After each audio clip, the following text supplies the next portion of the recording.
Hello there, fellow model makers. Welcome to the fourth part of this Italeri 148 scale Sea Hurricane build. Right, since the last time I have given this plane a couple of coats of pledge, which is the same as a gloss varnish, and let it dry. And now it's time to bring out the microset and microsol. I have already cut the first decal and dipped it in room temperature water. I start by moistening the wing surface with some microset. This will help the decal stick better to the surface.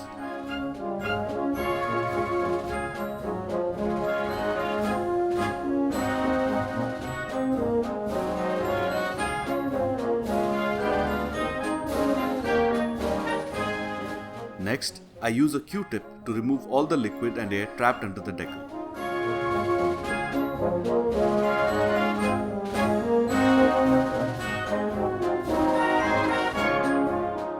Before I fix the second decal on, here's a tip. I use this needle to punch tiny holes in the decal. The holes will help any air trapped under the decal escape easily and help it to conform to the surface better, avoiding any air bubbles.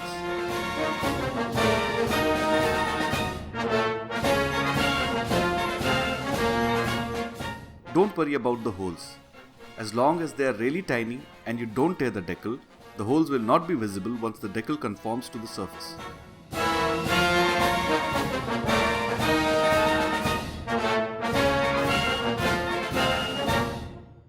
Right, now that everything is in place, I dab the decals with microsol.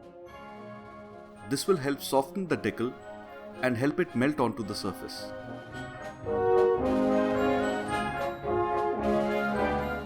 Once I fix a decal, I strike its number off from the instruction sheet. This helps me keep tabs on how many decals I have fixed and how many remain. It's really helpful and prevents one from missing any tiny decals. I have now run into my first big problem. The tail identification band does not fit. I tried moving it up and down along the fuselage, flipping it, but all to no avail. The decal just does not fit, or perhaps my skills are lacking. But either way, I will have to airbrush the tail identification decal. I am using this Tamiya's masking tape for curves, but you can also use the normal masking tape as well.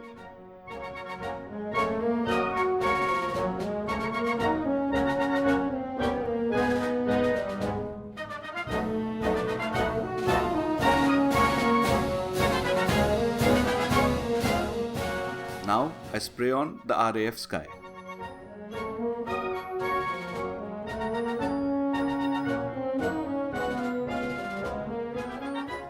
It's not long before I run into another minor snag. This time, the yellow decals on the tail do not link up in the front.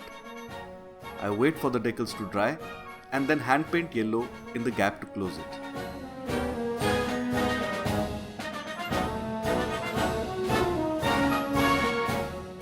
Sometimes microsol gets onto the surface and dries into a white residue. This can easily be removed by reactivating it by brushing on some more microsol and then wiping it clean.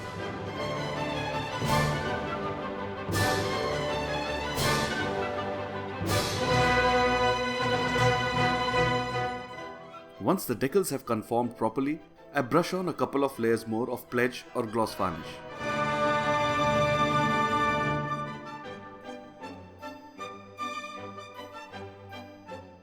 It's time for some chipping.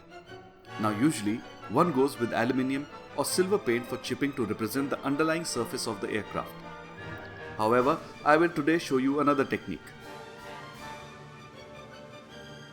It's regularly used by our brethren, the tank makers, but it's not commonly used by aircraft modelers.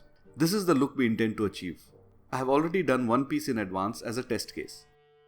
The plus side of this technique is that it looks really good and gives the impression that the paint is chipping off and revealing the black primer.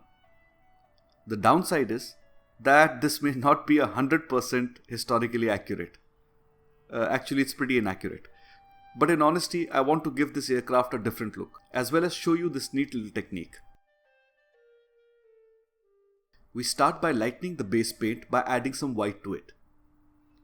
I have taken the RAF green here and added some Tamiya white to it. Next, I use a fine brush to start painting random chipping patterns on the plane.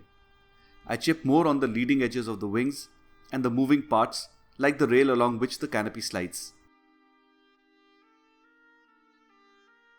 Also, more chipping closer to the fuselage where the maintenance crew would have walked more while doing the repair work, and less chipping as I move towards the wing tips. Okay, you have to use a lighter version of the ocean grey when chipping the surface covered by the ocean grey camo pattern, and similarly a lighter yellow for the yellow areas and so forth. Once that is done, I take Tamiya black and paint inside the chipping pattern. This gives the impression that the paint has chipped, revealing the black undercoat, and the paint on the edges has become faded and discolored as it peels off.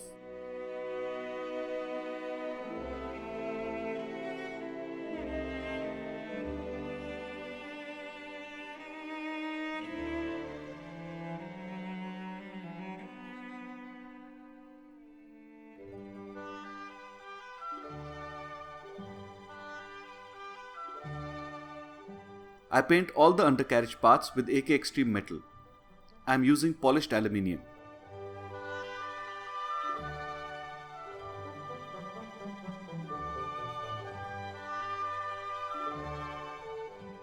It's time now to give the plane an oil wash. I will be using a mix of black and brown oil paints for this. I dilute these paints in some turpentine.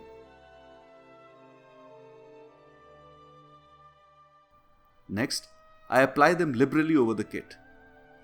Remember, oil paints take a long time to dry, so you have to let this wash sit for at least a few hours before wiping it. If you go too soon, you may well end up wiping almost all of it off.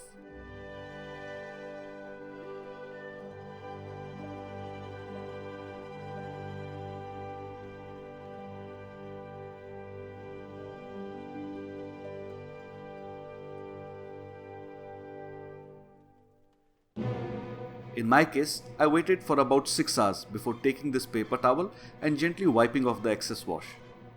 I always try to move in the direction of the airflow. This helps in creating natural streak lines.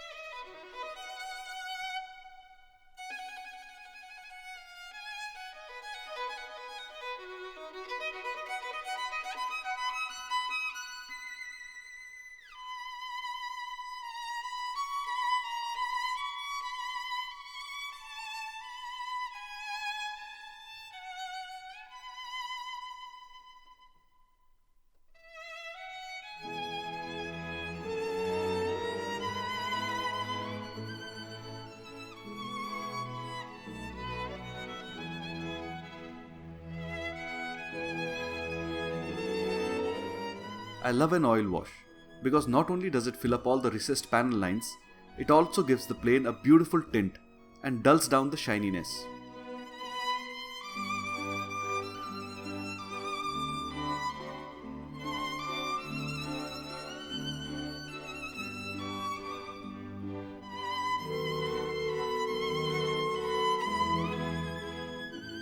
Okay, now I add some more character to the plane by adding smoke stains behind the air intake. I am using black oil paint for this. Since they take a long time to dry, oil paints are suitable for this kind of application, as they give you ample time to move them around till you're satisfied.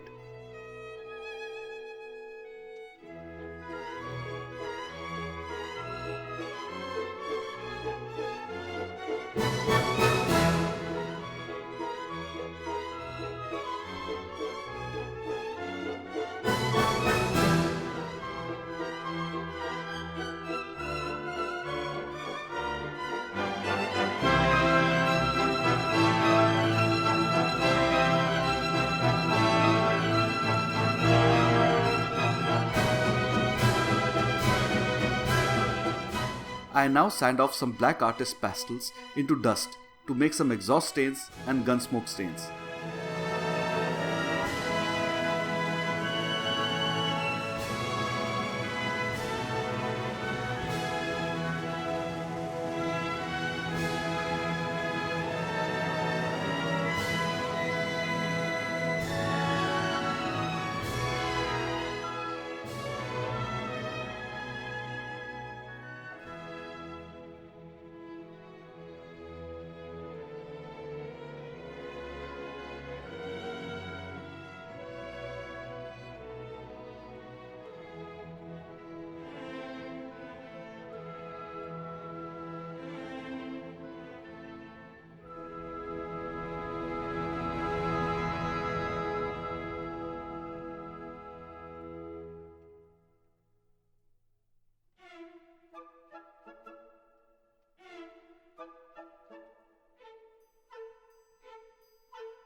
A couple of layers of AK Interactive matte varnish will help dull down the shine even more and make the kit a little more realistic.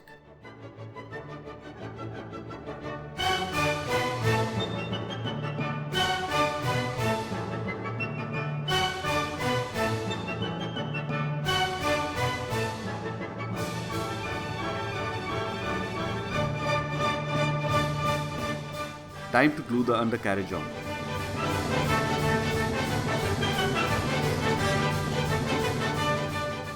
Okay, the moment of truth. Unmasking the canopy. Note here that before I remove the masking liquid, I run my knife lightly along the edges.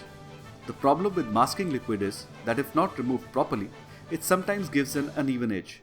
Running a knife along the edge helps in maintaining a straight and realistic edge.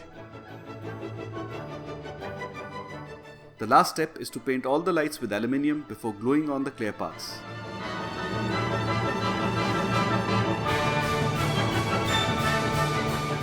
And here you go.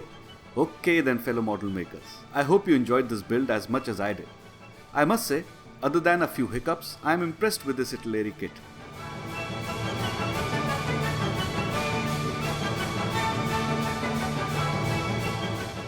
Well, that's all for now. Hope to catch you soon with another build. Till then, God bless, have fun and keep modeling.